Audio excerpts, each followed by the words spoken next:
Hi అండి. Welcome back to our channel. ఇప్పుడంటే egg rice చేయడానికి ఇంత హంగామా చేస్తున్నారు గానీ, నేను స్కూల్‌కెళ్ళేటప్పుడు మా అమ్మ సింపుల్‌గా ఇలా ఎగ్ రైస్ చేసేది. ఇది ఎలా చేయాలో మీకు ఇప్పుడు సింపుల్‌గా ప్రాసెస్‌లో చూపించేస్తాను. ఫస్ట్ అయితే కడాయి పెట్టుకొని ఆయిల్ వేసుకోండి. ఆనియన్స్, పచ్చిమిర్చి, కొత్తిమీర వేసుకొని మంచిగా మగ్గేంత వరకు ఫ్రై చేసుకోండి. ఆ తర్వాత టమాటోలను వేసుకోండి. టమాటోలు అనేవి దగ్గరగా మగ్గిన తర్వాత అల్లం వెల్లుల్లి పేస్ట్ కూడా యాడ్ చేసుకోండి. అల్లం వెల్లుల్లి పేస్ట్ వేసుకున్న తర్వాత పచ్చివాసన పోయేంత వరకు అయితే ఫ్రై చేసుకోండి. ఆ తర్వాత సాల్ట్, పసుపు వేసుకోండి.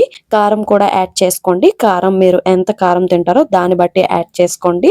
ఇలా మొత్తం కలుపుకున్న తర్వాత ఎగ్స్ ని వేసుకోండి. ఎగ్స్ వేసుకున్న తర్వాత వెంటనే కలిపేయకుండా కొద్దిసేపు ఆగి కలుపుకొని ఆ తర్వాత రైస్ ని వేసుకోండి. ఈ లోపు మనం కొంచెం మసాలాను అయితే యాడ్ చేసుకుందాం. అది చికెన్ మసాలా, కొంచెం ఎగ్ మసాలా యాడ్ చేసుకుని మొత్తం అంతా ఒకసారి కలుపుకొని అలా వేడి వేడిగా సర్వ్ చేసుకోండి. ఎగ్ రైస్ అయితే చాలా బాగుంటుంది.